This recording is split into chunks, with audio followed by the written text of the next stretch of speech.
Soc à vitre en Outapenac. 033 11 256 63. Soc à vitre en Outapenac. Très sincèrement à votre service. Vous avez votre bac? Ne perdez pas votre temps. GSI Université privée, habilitée par l'État. Vaovao, fao shampoing citron, papaye Xmon, amin'ny sachet tavoahangy. Manolotra anao ny vaovao.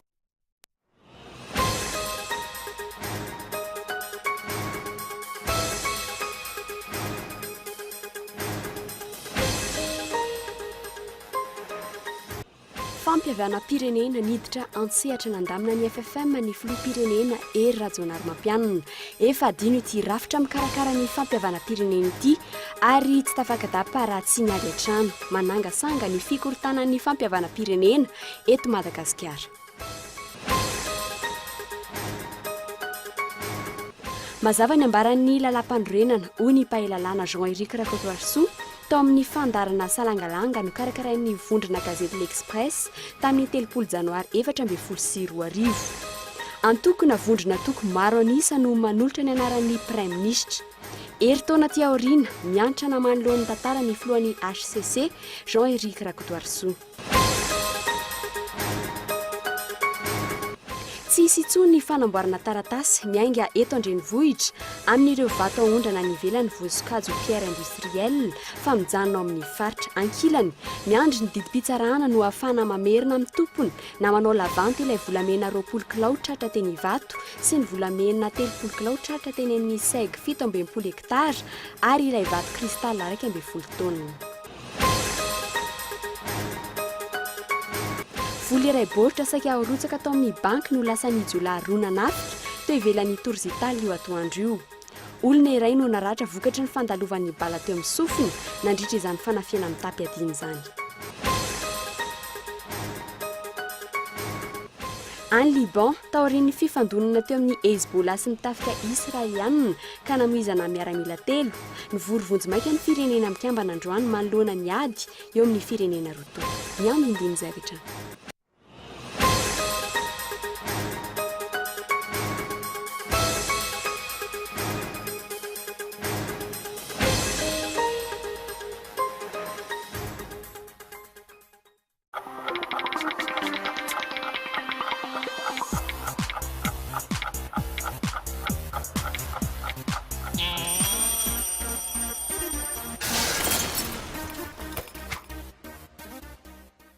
Vous avez votre bac? Ne perdez pas votre temps. GSI Université privée, habilitée par l'État, vous propose 4 filières clés. Génie du BTP, informatique de gestion, multimédia et communication, marketing communication, finance et comptabilité. Examen officiel sous contrôle du ministère.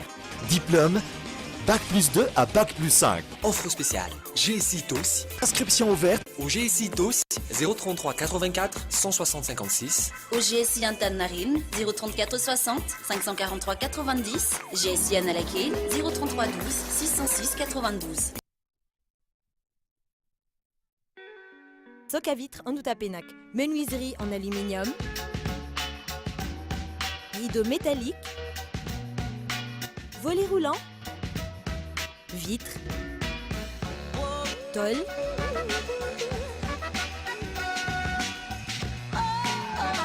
Soc à vitre en Outapenac. 020 22 682 28. 033 11 256 63. Soc à vitre en Outapenac. Très sincèrement à votre service.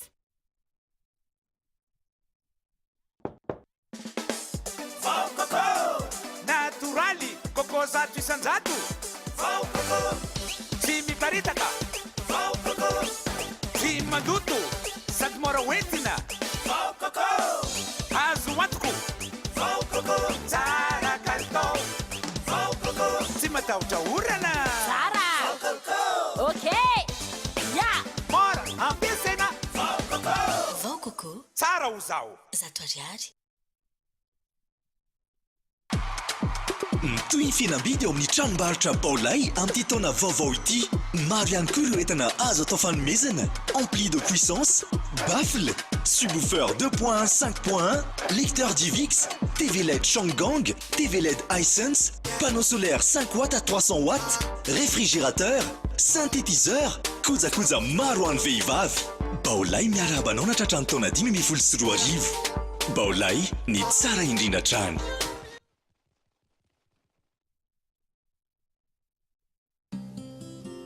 azo ny vanikolaka ny taninandrino ny tsara ny orinasa Madagascar Evolution Immobilier dia vonona ny mefafapoanao izay mikasa hividy tany fitsidiana maimaimpoana mampandrisaina anao amin'ny fikarakarana ny taratasy rehetra koa raha mila fanazavana fanampiny ianao dia antsoy azy ny laharana 033 31 099 06 na ry 034 14 099 06 22 566 54. Madagascar Évolution Immobilier, un avenir sûr, investir, bâtir pour le futur.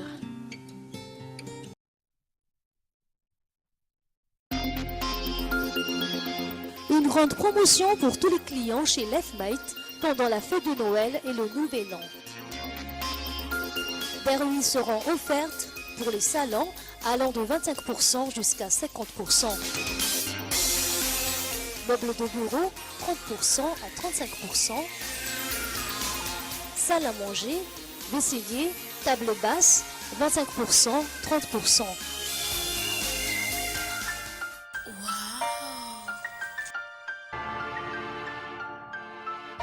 Lefmet, Anoussat.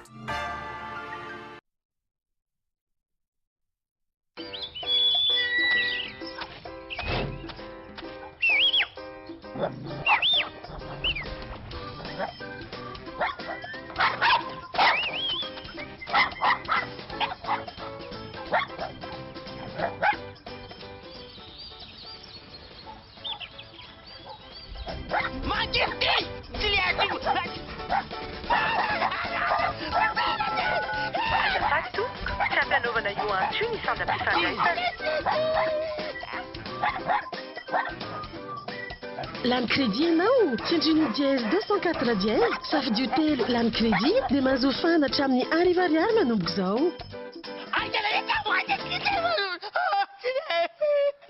Miamanja ny miantso miaraka amin'ny orange, miamanja ny tontolo miaraka amin'ny orange. Et c'est parti, on va voir ce qu'on va voir. Oh mais regardez cette passe, ça va très vite, on se régale. On en prend vraiment plein les yeux. Oh le très beau geste. Et oui, et but! Si vous ne voulez pas vivre le foot à moitié, vivez 100% de la Cannes Orange 2015 sur Canal+. Oui, 100% des matchs en direct et en intégralité pour vibrer encore plus fort. Avec les commentaires de nos meilleurs experts et des émissions exceptionnelles pour décrypter toute l'actualité de la compétition. Les plus grands rendez-vous sportifs se vivent sur les chaînes Canal+, à seulement 45 000 ariari par mois. Bonne Cannes Orange 2015 sur Canal+.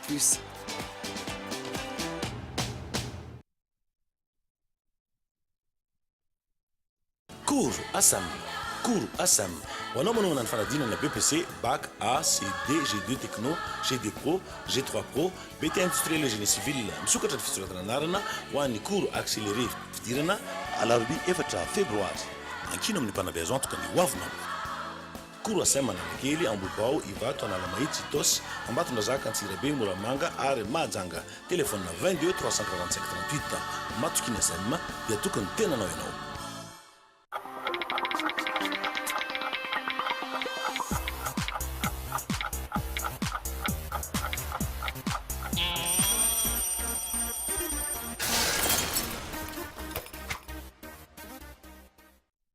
Miarapa tomboky lasy tongovavy tonga sao tanatin'ny fampahalam-baovao ny fahitalavitra Kolo TV miarapa manokana ireo mpanaraka izany amin'ny alalan'ny fahitalavitra DSTV any amin'ny faritany ny Antsiranana manasanao ary anaraka izany hatramin'ny faran'ny pejin'ny politika avy hatrany mikasika ny fampihavanam-pirenena no isantarantsika ny fiarahana amin'ny tianio ity miady hatrano ve ny filan-kevitry ny fampihavanana malagasy tsy maintsy nidina antsehatra nandamin'izany ny filoham-pirenena androany resaka fitantanana no olana nosoloana ny filoha lefitra efatra ka nampiakatra ny raharaha teny anivy ny filan-kevim-panjakana itsakilan'izay mbola tsy mazava ihany koa ny tena marina momba izay tena hitarika ny fampihavanam-pirenena samy milaza ho mpitarika na ny filoham-pirenena ny FFKM na ihany koa ny FFM izay rafitra ara-dalàna natao hikarakara ity resaka fampihavanam-pirenena ity samy manao ny asany amin'izay hitany fa mety ihany koa izy telo ireo ankehitriny momba ity resaka ity hatrany fanadetiana. Nikorotana ny FFM tsy manaiky ny fifidianana natao ireo filoha lefitra efatra teo aloha ao amin'ity rafitra ity ary mangataka ny anafanana ny valim-pifidianana hitondra ny raharaha eny amin'ny filan-kevim-panjakana ambony izy ireo mikasika izany. Efatra amin'ny omaly no tsy nahazo niditra tao amin'ny efitrano fivoriana nisy ireo mpikambana ny mpanao gazety ary tsy nisy nanome vaovao marim-pototra mikasika izany tisatisa izany hatramin'izao. Ny fantatra dia hoe ny aona tamin'ny filoha Rajonarimampianina ny filohan'ny FFM io maraina io nandravina ity resaka ity. Ety amin'ny biraon'ny FFM no misy anay amin'izao fotoana izao reta atoato ny olana teto amin'ity birao manokana misahana ny fampiavanam-pirenena ity. Tsy nisy afaka nandray moa ireo tompon'andraikitra ary tsy mbola nisy ihany koa ny vaovao marim-pototra mikasika izany avaran'ny feore fotsiny dia hoe olana eo amin'ny resaka fitantanana no misy ato anatin'ity birao ity ankehitriny. Korotana araka izany no fanomboana ny fampiavanam-pirenena. Izy tsy mbola mazava ihany koa izay tena marina momba izay tena hitarika marina ity fampiavanam-pirenena ity. Ny FFM rafitra ara-panjakana natao hikarakara izany ary mbola nanokanana vola ao amin'ny tetbolam-panjakana ihany koa. Ny FFKM injakilan'izay nanamafy hatrany fa izy ireo no mitarika ary fanampiana ihany no an'ny mpitondra fanjakana. Andany indray nefa ny filoham-pirenena vao ny alahady teo no namerina fa ny tenany ihany no mitarika ny fampiavanam-pirenena araka ny lalàna. Zay fandaza hoe zany mitarika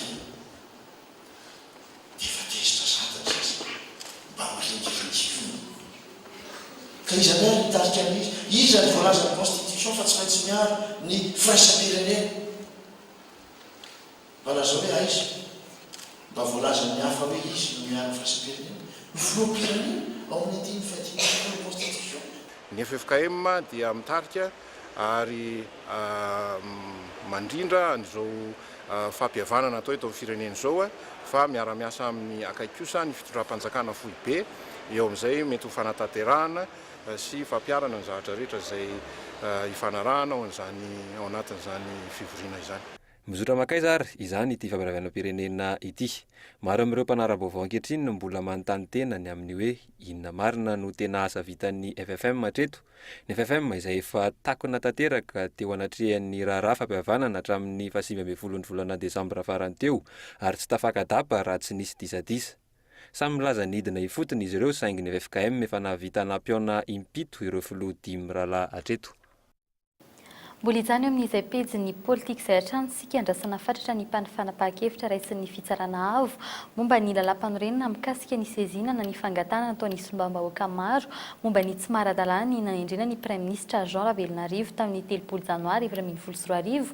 Izany hoe eritaona katroka izao nilaza mazava ny mpahalalana Jean-Éric Rakotoarso fa mazava ny voalaza ny lalam-panorenana fa ny antoko na ny vondrona toko maro anisa no manolotra ny anaran'ny Prime Ministre eritaona ty aoriana miantrana mahalona ny tantara ny lehilahy. Fanazavana entin'ny Kiajarakot Manatso.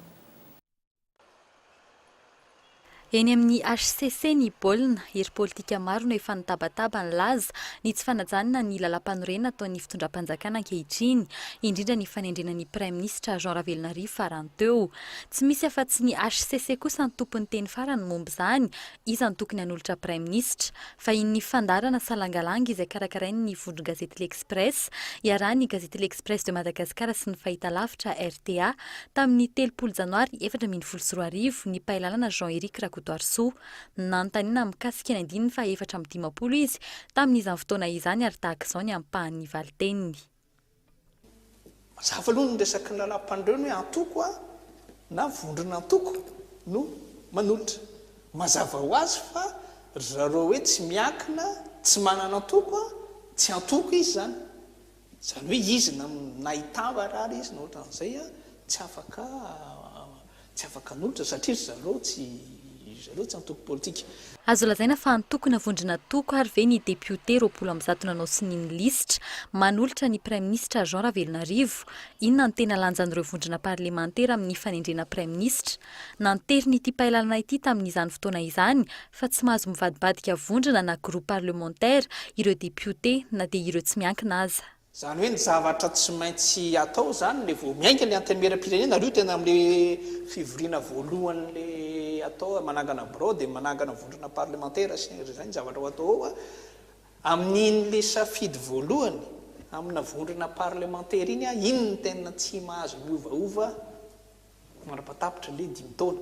Zany hoe indrindra moa zany mikasika ny zareo reto hoe le tsy miakina zany tokony andinika tsara mihitsy zareo vao miainga hoe aiza izy ny hipetraka ao anatin'io antemeram-pirenena. Fa na zany na tsy zany kosa aloha hoe le tsy afo sakahana zareo hoe tsy hanangana vondrona parlementaire fa afaka manangana vondrona parlementaire manokana izy rehefa tafatsangana io fa ny olana fotsiny hoe io tsy afaka mitokany hoe anolotra an'ilay raha mifanaraka amin'ny antoko izy miazo atao zay fa hoe izy no anolotra dia zay zavatra tsy mety zay. Efa lasa filohan'ny fitsarana avy momba ny lalam-panorenana ary isan'ireo olona 3 no tendren'ny filohan'ny repoblika handrafitra izany fitsarana avy izany ny mpampianatra sy mpahalalana Jean-Éric Rakotoarso ankehitriny. Mazava izany izao fa miantra na manoloana ny tantara ny HCC ary isy lanjany lehibe eto amin'ny firenena ny fanapahan-kevitra voakan'ny fitsarana avy momba ny lalam-panorenana manaraka eo. Fa nivoaka tamin'ny fahanginan'ny HCC no lavin'ity rafi-pitsarana ity ary nolazainy fa tsy araka ny lalam-panorenana ilay tolo-dalàna toloko ny tsombam-bahoaka mikasika ny passeport diplomatique tsy mbola nilopa kosa nefa izy ireo momba ilay requête napetraky ny vondrona ambondivonany amin'ny tsanarany 450 sy ny 270 amin'ny lalam-panorenana tamin'ny nandrina ny Prime Ministre Jean Ravelonarivo izay nambara ny HCC fa efa dinen'izy ireo ankehitriny. Fanadina hoentin'ny herin'ny narabary. Nahazo rariny indray aloha izany ny fitondram-panjakana narodan'ny HCC ny nofinofiny tsombam-bahoaka hisidina ka lalàna ny velany tsy handalo fisavana rehefa eny amin'ny saranam-piaramanidina. Lalàna izay lany teny amin'ny anteny miram-pirenena tamin'ny 20 ny volana Desambra 2024 farany teo. Tsy mbola nisy resaka kosa ny momba ny requête napetraky ny vondrona ambondivona. Taratasy fitarainana izay manipika ny mahatsara-dalàna ny fomba nanendrena ny Prime Ministre ankehitriny. Hafa ny fomba nanaovana izany tamin'ny andron'ny Prime Ministre Cool Roger, hafa kosa indray tamin'ity indray mitoraka ity nefa ny lalam-panorenana iray ihany. Mazava ihany koa ny voalaza ao mikasika ireo 2 ireo dia ny 450 sy ny 270. Voapanga ho mpamadika ny lalàna arak'izay mety aminy filoham-pirenena. Lasa adihevitra ny resaka majorité relative tohanan'ny filoha an'ny repoblika eny Tsimbazaza sy ny majorité avy amin'ny antokona vondrona antoko politika voalaza ny lalam-panorenana. Mazava ny voalazan'ny lalàna fa ny antokona ny vondrona antoko politika manana solombam-bahoaka maro anisa no manolotra ny Prime Ministre. Ary tsy tokony hiova vondrona parlementaire ihany koa ny solombam-bahoaka mandrapahatapitra ny fotoam-piasany.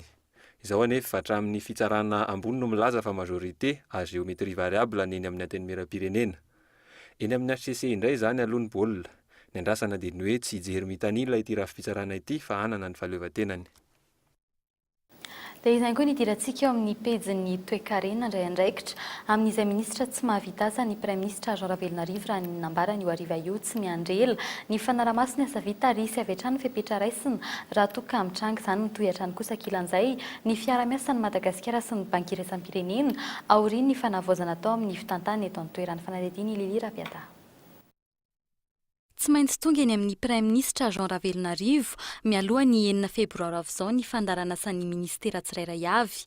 Isan'ny nisongadina tamin'ny fanapahan-kevitra noraisina nandritra ny filan-kevitry ny governemanta voalohany izany.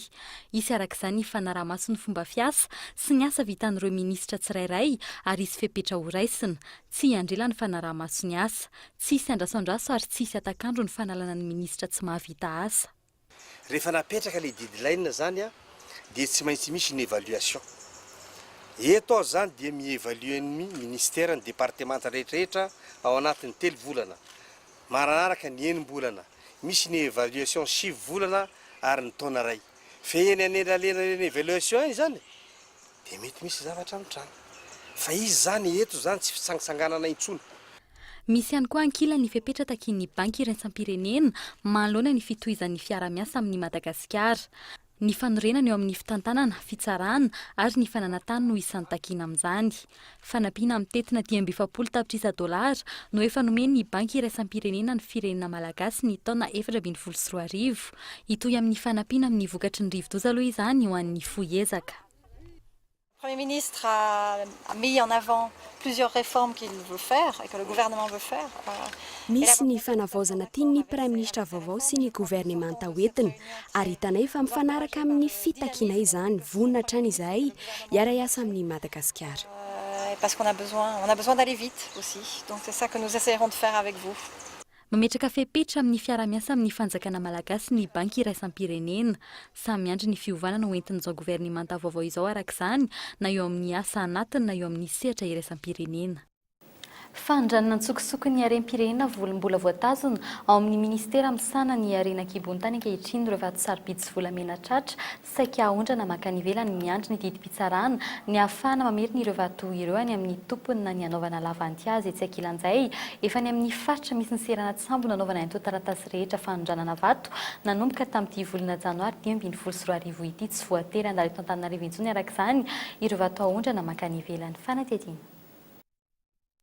Mbola mitony fanadihadiana mikasika ireo vato sarobidy tratra tamin'ny taondasa. Ratsehiviny volamena milanja 20 kilao ary tombanana hatrany amin'ny 5.20 miliara ariary tratra teny amin'ny serana mpiara-manidina sy volamena 30 kilao napetraka tao amin'ny CEG 67 hektara ary vato kristal 2.20 taonina mitety-bidy hatrany amin'ny 3 miliara ariary no voakasika izany.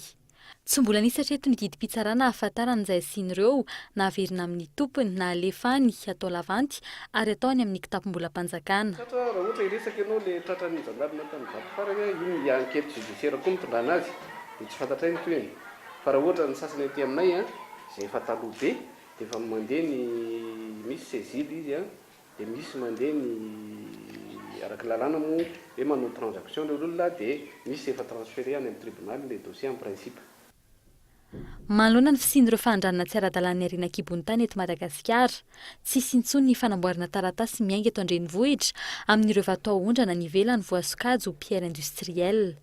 Any amin'ny faritra nanaovana izany ary any ihany koa nanaovana ny fanamarinana ireo vato ireo. Ny angavianam-pandraraha fotsiny dia mba ho ara-dalàna tsara avy fotony mihitsy ny taratasy rehetra. Ohatra resaka laissez-passer tadidio tsara fa raha arak'ireo hoe ohatra hoe ambato finandrana andraisana teo dia rehefa feno avy ny taratasy mikasika ny fivezivezen'ireny vato ireny dia tsisy olana tsony mandra-pahatonga ny vato iny any ny port de tambarkemariko ny voalaza teo fa raha ohatra ka araky ny fanaontsasany teo aloha zany hoe atia Antananarivo vao mameno an'ilay taratasy dia vosahirana tokoa le mpandraraha. Voasoratra amin'ny politika ankapobeny ny fanjakana na ny PGE ny fantanterahana ireo fepetrano raisina nanomboka ny fiandohan'ny volana janoary izao.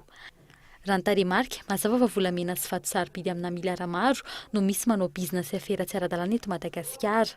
Saika ireo mpanendaka sy mpangaro-paosy sy ary mpanao sinto-mahery kosa no mameno ny fonja fantatra ankehitriny fa tsy mety miverina eto Madagasikara ilay sy tia ho ara-voaroroy tamin'ilay volamena tratra teny vato ary tsy fantatra mazava ny tohin'ireo fanadihadiana hafa mikasika ireo harem-pirenena ireo. Raha fandrana na andramena antsokosoko kosa indray tsy voaporofo ny mahasambo mpanjono ilay sambo mintalenga na inona ho mpanondrana andramena tratra tany maro antsetra ny 20 janoary farany teo porofo fanamarinana ny tsy mahara-dalàna izany kosa ny nahitana fa niova andalana ny anarana ny saloran'ilay sambo ary tsy mifanaraka amin'ny taratasiny izany nandefa afatra kosa ny mahasoivosony eto Madagasikara fa sambo mpitondra entana makany Maurice ity sambo ity no izao voatery nanatona ny morontsiraka malagasy izao no ny rivo-doza Shedza fanadihadiana Oliva Antriniala. Mbola manjavozavo ny momba ilay sambo Mintaileng na ina ho mpanondrana andramena antsokosoko avy eto Madagasikara. Tsy nahitana fitaovana ilaina amin'ny jony na iray azy tao anatin'ity sambo ity ary na ny fepetra mahasambo mpanjono azy aza tsy feno.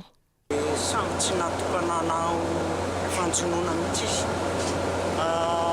Satria na mipôziny aloha anankiray faharoa tsy misy gréement na engin de pêche tazanay ao na dia atao hoe adaptation raha ohatra dia fahatelo hatramin'ny hitantsika hatreto aloha fa mbola hito hijery ny document zahay fahatelo le arato hitantsika ao afara ao tsy monter ireo arato ireo zany hoe tsy misy flotteur tsisy lest. Voatonona matetika ny sinoa amin'ny fanondranana andramena fitsokosoko avy eto Madagasikara ary efa naseho miariary teto omaly ny andinindiny mikasika izany. Nilaza kosa ny masoivosino tao amin'ny tambazotra vaovao iray ao amin'ny orange.mg androany fa ny sambo Mintaileng dia sambona orinasa iray miasa ny Hong Kong ary nampanofaina anondrana entana ny Maurice. Voaterina nanatona morontsiraka ity sambo ity no ilay rivo-doza Shedza farany teo raha nambarany.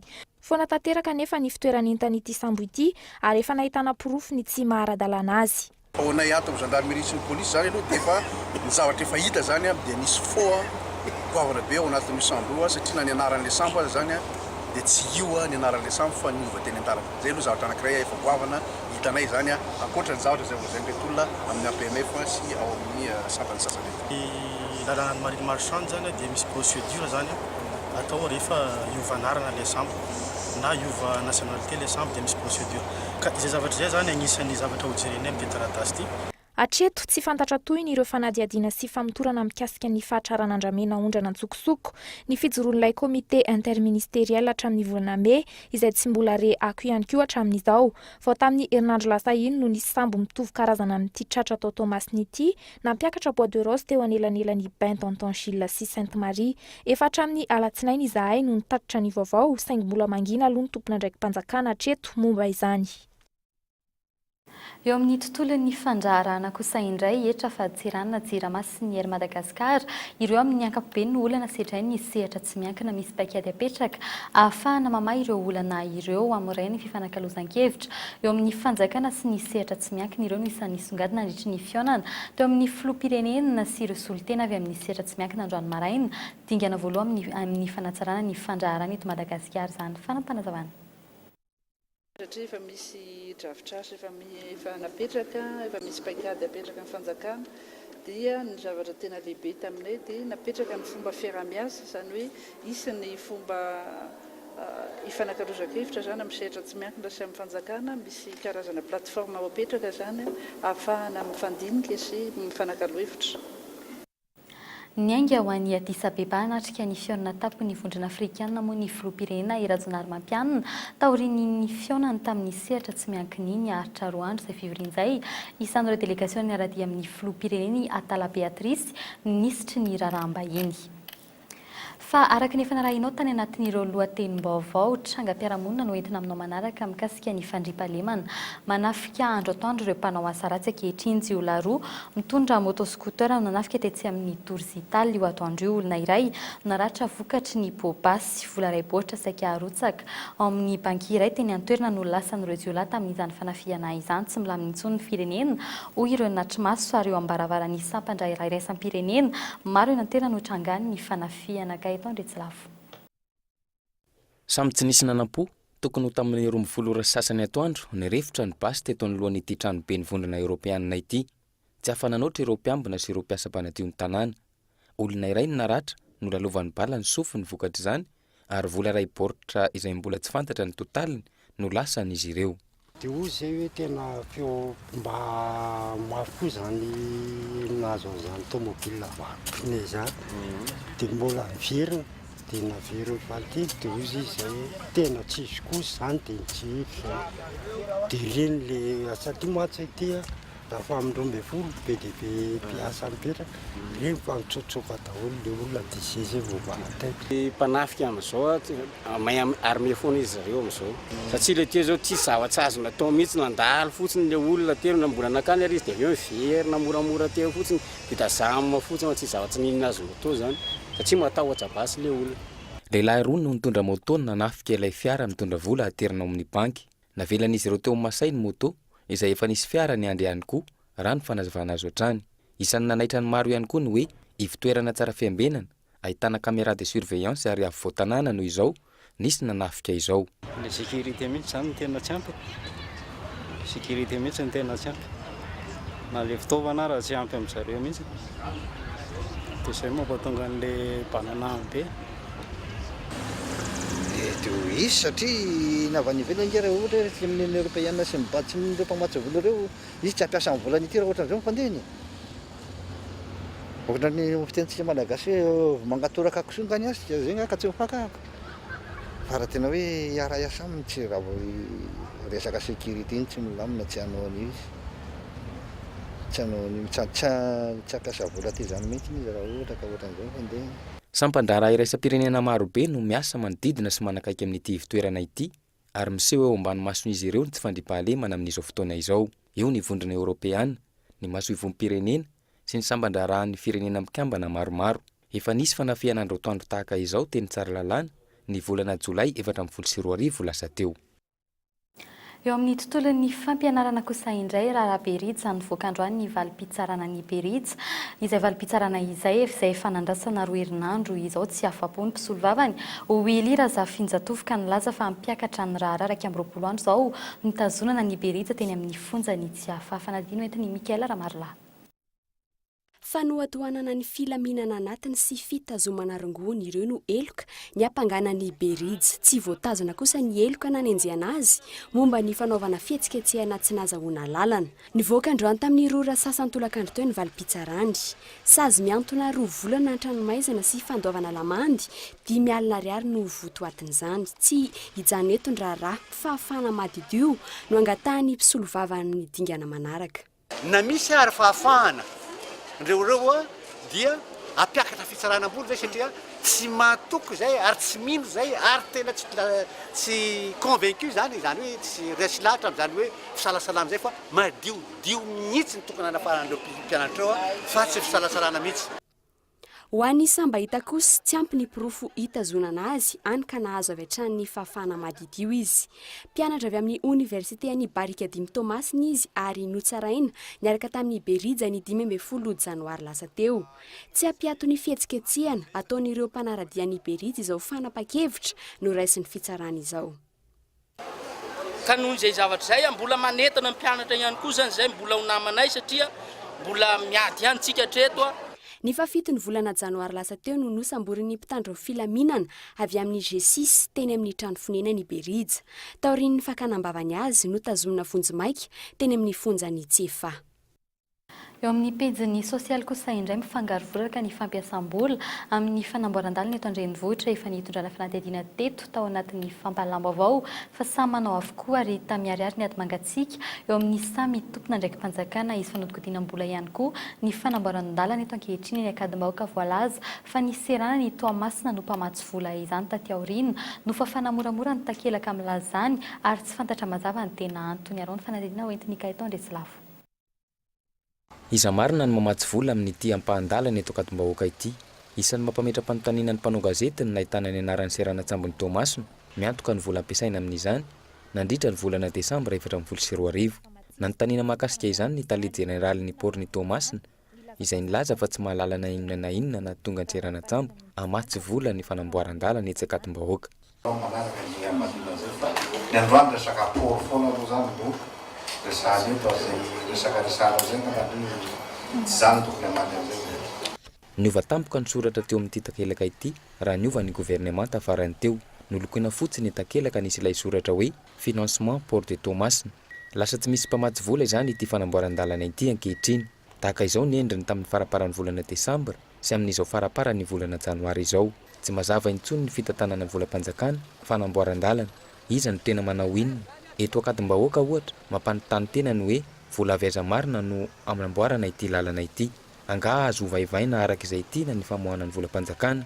Ny tranga tahaka izao izay mampanontany tena ny momba ny mangarahara sy ny mampitombo resaka ny fanodikodiana-mbola ataon'ny tompona ndraiky mpanjakana amin'ny asa tahaka izao. Maresaka avy any ivelany any Liban miaramila 3 no matomaly vokatry ny fifandonana teo amin'ny Hezbollah sy ny Israel nampitandrina ny Hezbollah ny Praiminisitra Israeliana Benyamin Netanyahu ny vorovonjimaika ny firenena mikambana androany mahalona ny ady eo amin'ny Israel sy Liban. Fanadihana eo amin'ny sarin'ny France 24. Tao aorian'ny taona 2014, fifandonana goavana indrindra teo amin'ny Israel sy Liban nitranga omaly iny.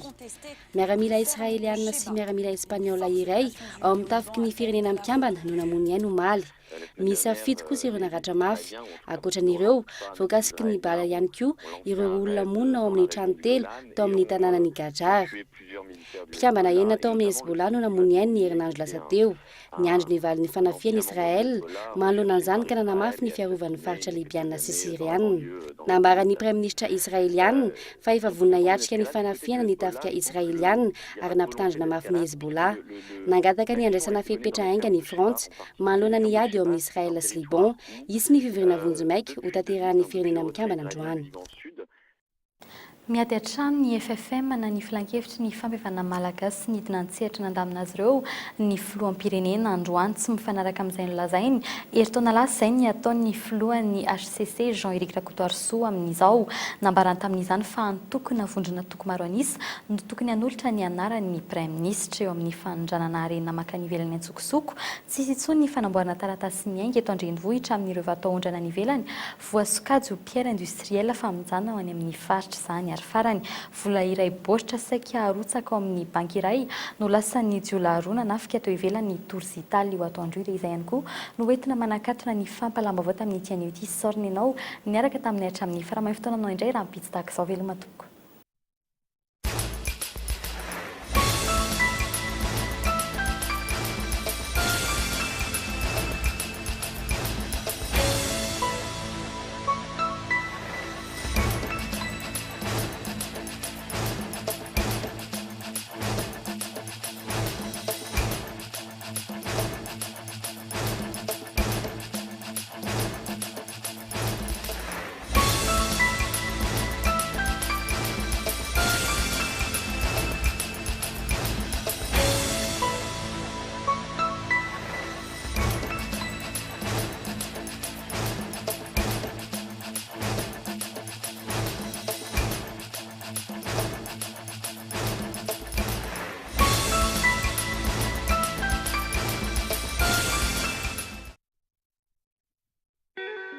Soc à vitre en Outapenac 033 11 256 63 Soc à vitre en Outapenac. Très sincèrement à votre service.